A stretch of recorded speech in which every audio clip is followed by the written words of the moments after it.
Great. Well, thank you very much for letting me be here and giving me a chance to say a few words. I really appreciate it. Appreciate the invitation. I apologize for having to leave this picture of Charlie Gandy up for so long on the screen. I was only supposed to be there for a couple of minutes, so it's been up there for 15 minutes, and it's kind of hurting now. So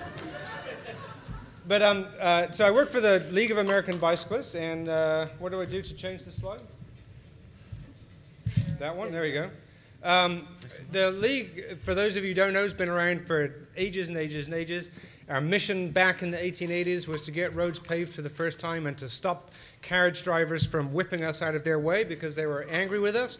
There are days when it feels like life has not changed at all, and we're still basically doing that. But we're based in D.C. Our job is to promote cycling and to promote all the benefits that accrue. That one. And we try and do that through education, through advocacy, and through promotion. On the education side, we have a few of our league cycling instructors in the room. Put up your hands, and just a few of us. Their job is to give you the skills and confidence to cope with today's traffic and what you find out there on the streets and trails. We've got about 1,600 instructors around the country teaching bike skills. On the advocacy side, we're based in D.C. We have to deal with Congress. It's a dirty job. Someone has to do it, so we're currently engaged in that. And I'll talk about the Bicycle Friendly Communities program in just a sec. And on the promotion side, if you ever wondered why May is National Bike Month and the third Friday in May is Bike to Work Day, blame my predecessors 50 or 60 years ago who decided that that was the perfect time to do this. It's a really great opportunity to persuade people to get out and ride. And we have about 700 local clubs and about 200 local advocacy groups like the LA County Bike Coalition who are affiliates who really do an extraordinary job of providing people the opportunities through rides and events and activities to actually get out and do the thing that we're here to talk about, which is to ride our bikes. So that's what we do. And our Bicycle Friendly America Bicycle Friendly Community Program actually is the program that determines which is the most bike-friendly city in the country, Charlie. We appreciate the aspirational goal of having that sign on the wall that says that you are the most bike-friendly community, but we'll be the judge of that, okay? We've had this program for a decade or more, and we started it off. You probably could have been the best with the 4 questions we had back in 1996. We asked people, do you celebrate Bike Month? Do you have a bike advisory committee? Do you spend $1 per head of your population on something related to cycling? And do you consider bicycling in your highway projects? And if you said yes and sent us a check for $75, we would send you one of these 1970 retro signs that said you were a bicycle-friendly community. Those are still available for much more than $75 on eBay. They're a collector's item. We decided that that wasn't really quite setting the bar high enough for what a bicycle-friendly community should be. So 2002, 2003, we completely revamped the program, created a new application that has got a ton of questions in a variety of different areas that really begins to get at the heart of what a bike-friendly community is all about. And we created the tiered award program. And we've, in the course of those 8 or 9 years, now looked at over 500 communities' applications and collected a lot of data, got a really good sense, we feel, of what the DNA of a bike-friendly community really is and what it's all about. And it certainly takes the kind of leadership that Mayor Foster has illustrated here. This is Mayor Walkup of Tucson, Arizona, who have gone from silver to gold and have had a task force working on getting the Tucson region to a platinum level designation for 6 years now. They've been working at this.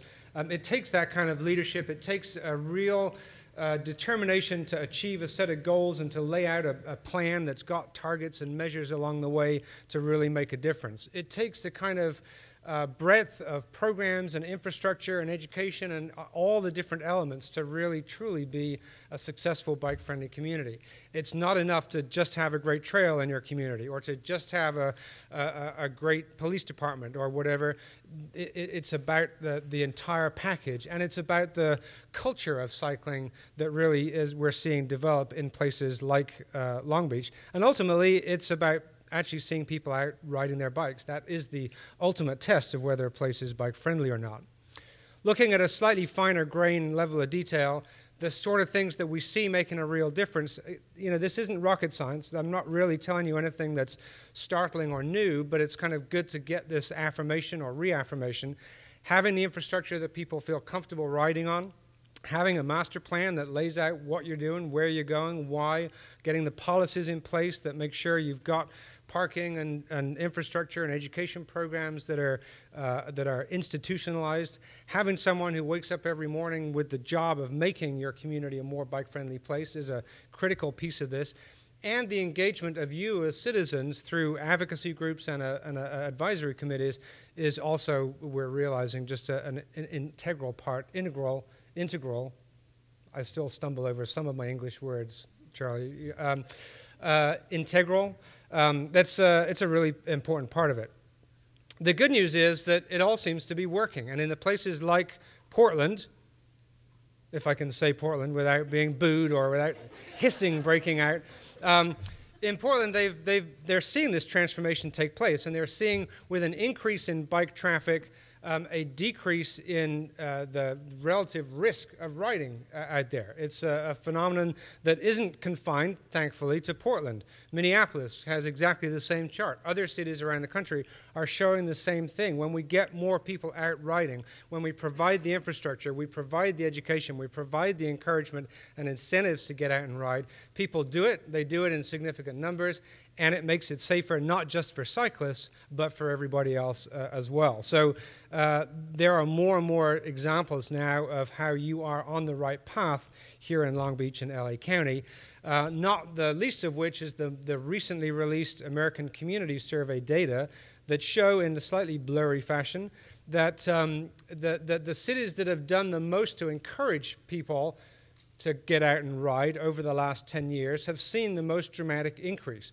Those communities that are proactively and deliberately inviting people out to ride, as you described, are seeing the rewards of that effort with increased ridership. It's still relative. We're still no Amsterdam or Copenhagen, but the progress, the needle is being moved. We're making a difference. And it is still modest. It's still, you know, we're still at the margins of the transportation system. It's true. And so I often wonder, given all of the benefits that we're going to hear about today, what is it that's kind of stopping us from doing even better? Surely we should be cleaning up right now with all the issues that are in our favor. Is it funding? There are tough economic times, no question, but there's money being spent on highways, on infrastructure, on development in our community, on health programs. There's a lot of money still being spent that can be directed towards bicycling and walking projects and programs. We can always learn more and refine what we know and improve the standards and regulations on what we do to encourage people to ride. But again, it isn't difficult, really, to know what it takes. There's no lack of technical knowledge and examples of what it takes. We've long since ignored geography and topography. You know, you can tell me a hilly, cold, wet, damp climate. I'll tell you a place that's got lots of people riding bikes. That isn't the determining factor. There are lots of warm, sunny, pleasant places that have got almost no one riding bikes. So that isn't the issue. It's not lack of good reasons for getting people out riding. You know all the issues. You know the stories, the numbers, and we'll hear more about those today. So what is it that's holding us back? Truly, it's just a real commitment to get on and do this stuff, to just decide that we're going to do it.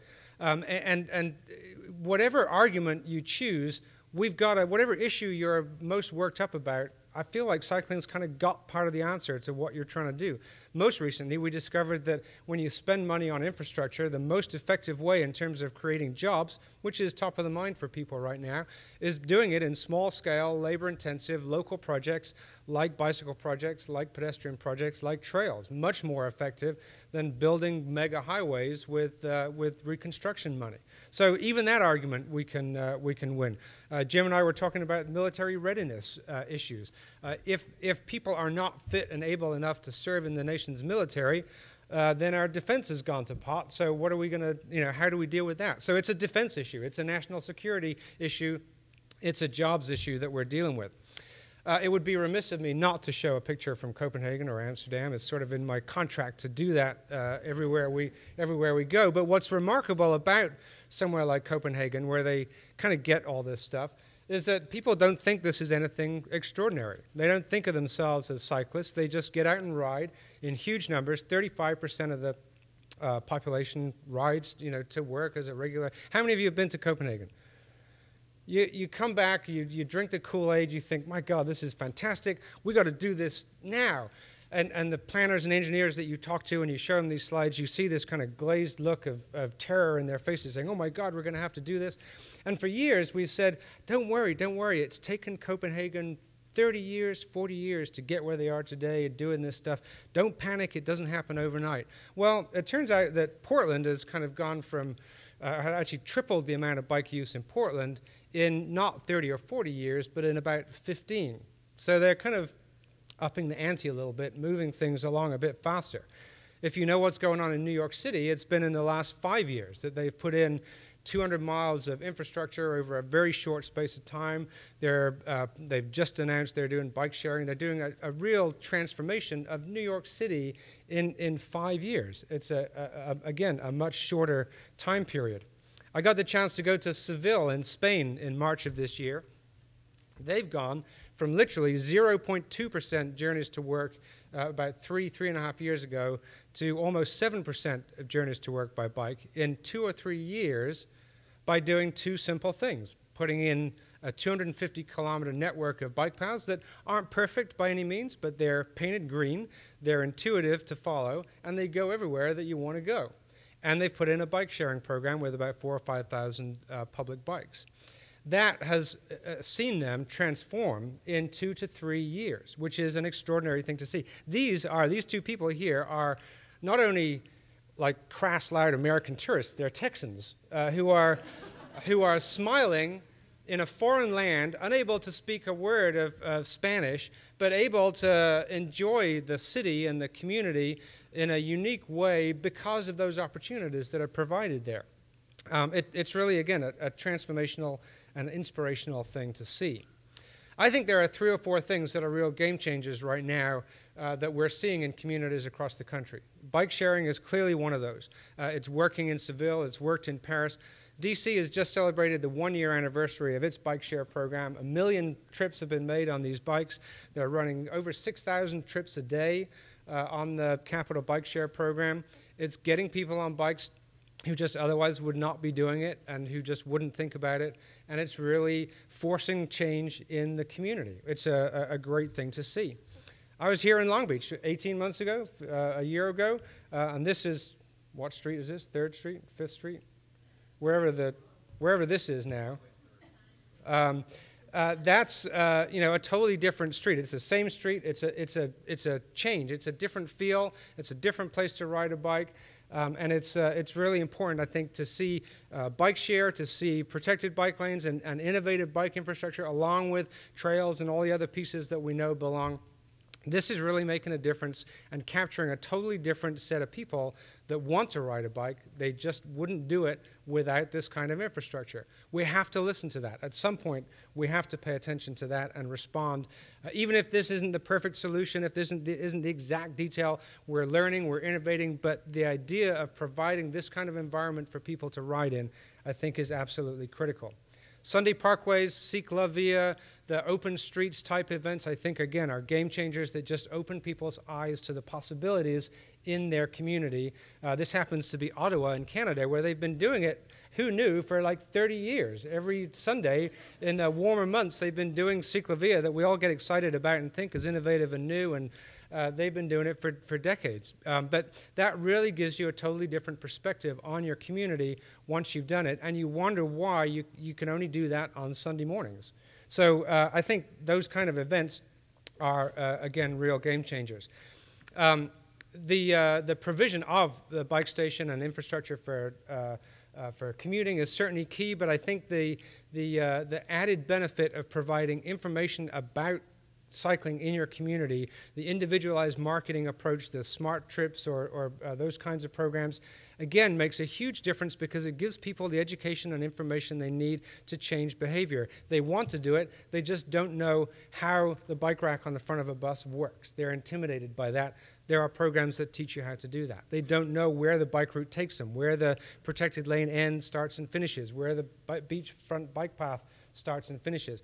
Those kinds of marketing programs really help give people that bit of information they need to get out and ride. So I think that's another game changer. The last change I want to talk about is more in our own minds and our approach to bicycling and what we think of as bicycling. These are all great activities. They're great people doing fabulous things, but I think you would have to say they look a bit odd, a bit out of the ordinary, a bit non-mainstream perhaps.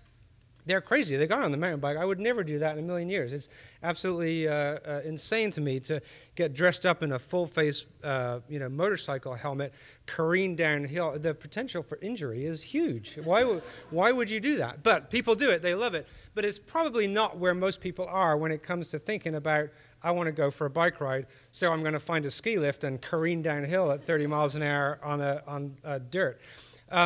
We have to change our view of how we define and present cycling and pitch it as being something very different. This is our design vehicle, if you like. This is our target audience, much more so than the hard-bodied triathlete that we want to get to ride even more. These are the folks we need to change. The everyday trips that people make where they don't even think about being cyclists, where you don't need any special equipment, any special behavior changes to get out and ride. You just get on and do it. Our target should be not the cross-county trips, not trying to persuade people to ride from Long Beach to LA every day to get to work. That's beyond what most people are ever willing to do. Some do. I understand that some do. But 40% of all the trips that people make in this country, even after everything we've done to spread things out and build highways to nowhere, 40% of all the trips that people make are 2 miles or less. Those are the trips that we need to capture by bike. Those are the trips that we can really make a difference on for bikes. So let's focus on that. The commuting trip is critical. I understand that it's great and bike-to-work day events are great. But it turns out only 15% of all the trips that people make are journeys to work. So let's focus on the 85% of trips where you don't have to have your hair done up right, where you don't have to wear a suit and a tie, where you don't have to show up on time. Bad example, but and let's focus on trips that people can make. The transformation can happen. And I saw this yesterday, and I wonder how many of you have seen 7th Avenue, 7th Street, 7th Avenue? 7th Street in Los Angeles. How many of you have seen it? How many of you have written to the city and said thank you? So this is an amazing change to see on a street, a key street that's been changed from 4 lanes to 3, you can see, with bike lanes. It's gone on a road diet. Say thank you. This is a big deal. For the city of Los Angeles to do something like this, if for someone in your community to do this is a huge deal. Make sure people understand it. Make sure that you use programs like the Bicycle Friendly Community Program as a constructive tool for good, not a resource to beat people around the head with for how badly they suck at doing things for cyclists. As advocates, we have to kind of grow up and be constructive and be pragmatic. We're right. We always have that kind of knowledge and that thing on our side. But we need to be a lot more pragmatic and a lot more constructive in our engagement with the communities that we're trying to persuade to do things. So that is, I think, the hallmark of those communities that are most bike-friendly. We need to do that here. We want to thank our sponsors, and more than anything else, we want to help. However we can help, I know, however the coalition can help, they want to do it. We want to do this together. We want to create bike-friendly communities all over LA County. So thank you very much.